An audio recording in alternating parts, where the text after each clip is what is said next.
Alright y'all, what's up? So tonight we're going to make some burritos that we like to make here in our house. First, let's get our hands washed up and get ready to start cooking. Make sure you wash your hands really good, guys. So, first things first we're going to do is we are going to get our potatoes started. That is what's going to take the longest to cook.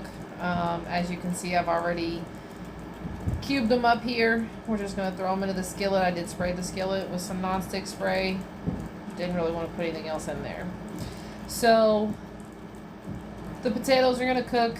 They'll cook down, get soft. You definitely want them to be cooked all the way through and to be soft to the touch.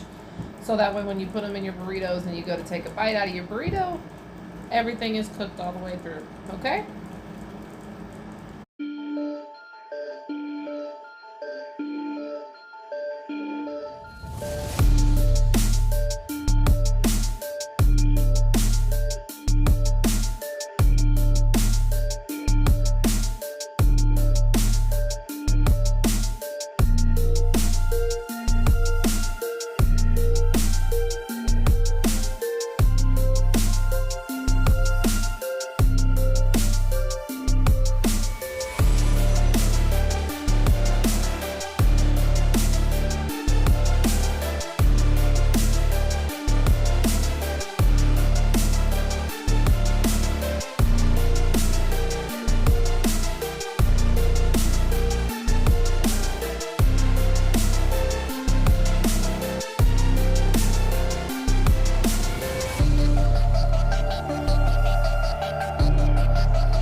Okay, so these potatoes are finishing up. So what we're going to do is we are going to take them off the stove top, put them to the side. Now we're going to get our onions started. We're going to do our diced onions plus a big heaping tablespoon of minced garlic. You don't have to do garlic if you don't want to. This is just how we do it. But then I'm also going to add in the hamburger. We are using organic ground beef, grass-fed ground beef. Get it chopped up and mixed around with the onions and garlic. I do let this cook with the onions and garlic the whole time. Some people brown their meat and then put garlic and onions in it. I like to have it cook with the meat the entire time I'm cooking the meat. So now we will get that cooking, stirring occasionally, and let it do its thing.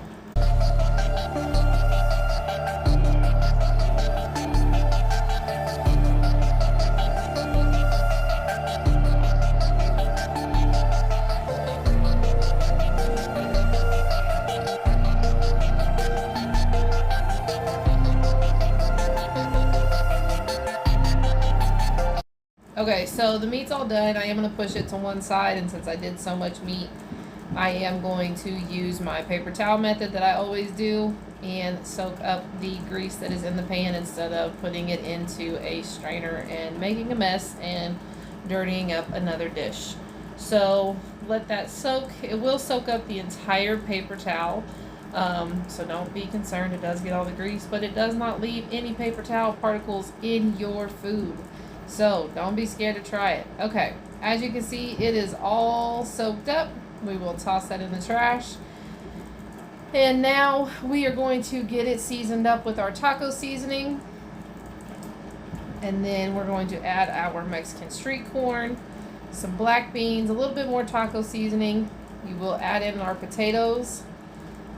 And we are going to also add a jar of salsa.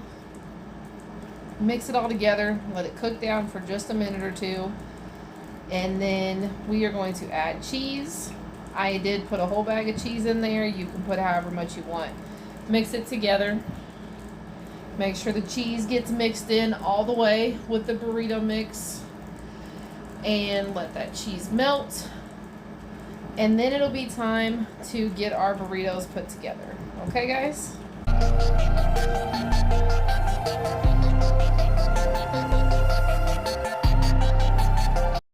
Okay, so as you can see, it's ready to go. So we do have our regular tortillas that we'll use, and then we do have the low carb, high fiber tortillas that I will be using for mine. It will make about 5 burritos each. So I'm just gonna pull them out, put them on top, and then I will literally take a spoonful of the mix. You will place it on the burrito shell, just like so. And then you will fold up your burrito like you would any other time. Fold in your ends and then roll it up, you guys. And repeat that process for 4 more burritos.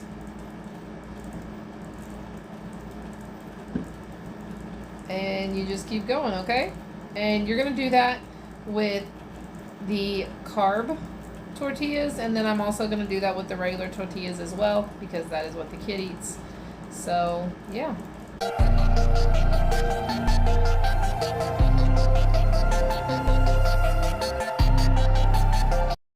As you can see, these burritos are very, very easy, and they are a lot of fun in our household. We truly enjoy them. So I hope you guys enjoy them as well. Let me know in the comments what you think. Hope you enjoy. Have a good one.